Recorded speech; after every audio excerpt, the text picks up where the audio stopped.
The final slide on our stances journey is the con reasons given for death penalty by anti-party. Starting with Greenwald, he mentioned how harsh of sentencing America has. America is one country that still has the death penalty in some states, maybe not all, but we still use the death penalty and very harsh sentencing such as life without the possibility of parole and life with the possibility of parole. Plus, a lot of our sentencing has started transitioning to mandatory sentencing to where people actually have to serve their full sentences. As well, it really sets the tone for the criminal justice system. If the death penalty is in place, you know you will get judged harshly for your crime committed because the jury and the criminal justice system is willing to go all the way to get you the worst charges that you deserve. So, as long as you are deserving of them, they will charge you with pretty much everything that they can. So it really depends on the crime. Something like murder, and it was not a very nice murder, if one could put it that way. It was very gruesome, very heinous, something people have never seen before, really torturesome. You know, they're probably going to go after first-degree murder. They wouldn't go with something like manslaughter. They would definitely go with a harsher crime. So it really sets the tone to let you know you're going to be facing a really harsh punishment. As well, sentencing reform. A con to it is that the sentencing really needs to be reformed, and having death penalty as an option still really just shows how much in the past America is when it comes to their criminal justice system, and the fact that we still believe that it's kind of getting equal or getting fair instead of really taking into consideration what the crime was, and really having somebody serve time for their crime versus really being punished for it, and us kind of giving them a taste of their own medicine in a sense, instead of actually just saying, no, like, you're doing this because you committed a crime, not because, you know, we're going after you and we're gonna teach you, you know, what you'll get for doing that crime. It's not a deterrent. People have said that, you know, it's really great to have the death penalty in place, especially some of the people in the debates, Markey, and as well Bletcher. He was saying that you know, it's a deterrent, it'll stop crime, but in this case, Greenwald was saying, you know, people aren't gonna go and say, yes, give me life without the possibility of parole. No, they're most of the time gonna be like, dang, you know, you're still taking my life away. You might not be killing me, but you're taking my life away. So there are other deterrents. It doesn't have to be death's job. As well, he mentioned it was unequal, it was unfair, when it comes to class and race, people not being able to afford good defense attorneys, and as well being judged by their appearance or maybe how they talk.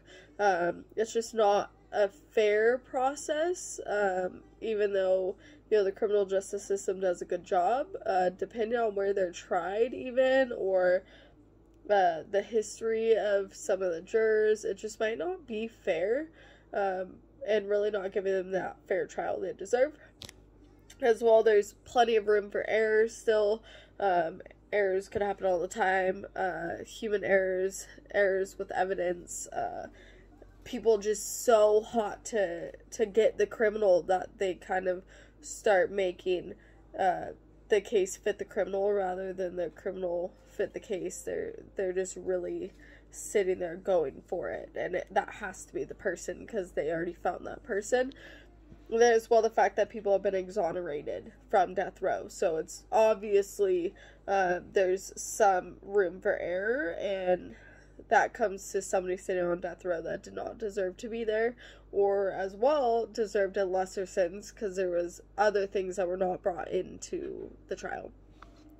Haas brought up there's other deterrents, same as Greenwald. There's other sentences that are just as scary, that might even be worse, having to sit there and think about what you did.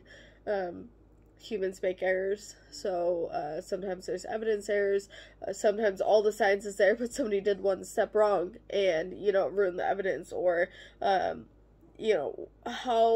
many lines on a bullet does it take to really match a certain gun?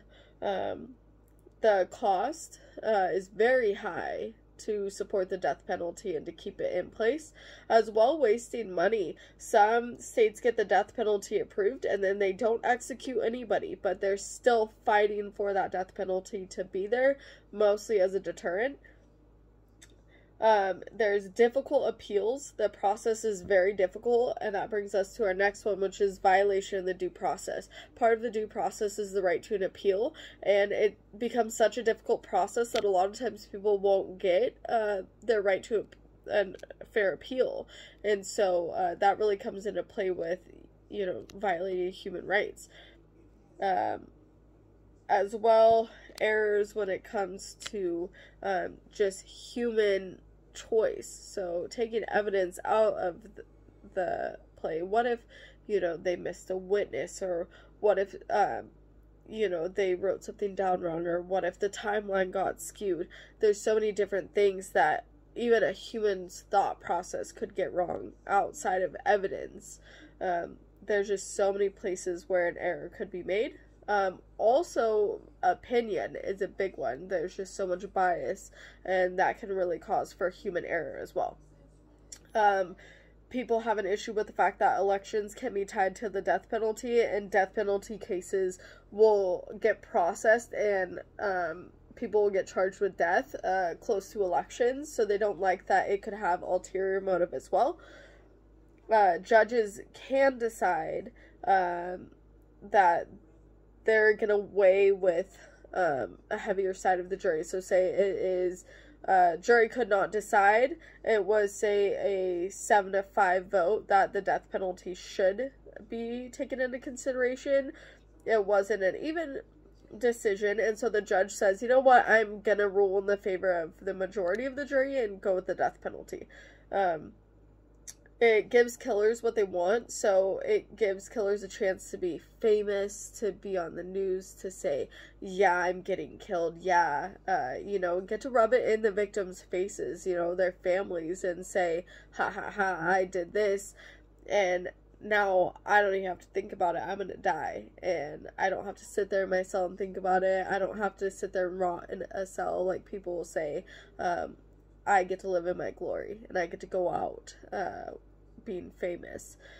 And then as well the fact that there's a racial bias, and there has been in the past, there has continued to be, there's just so much room for bias, and a lot of times it does come down to race, and just really being able to give that person a fair trial with no bias to it. It's just hasn't been seen as a possibility, really. There's usually some sort of bias or opinion wrapped up in it, which is really hard to avoid.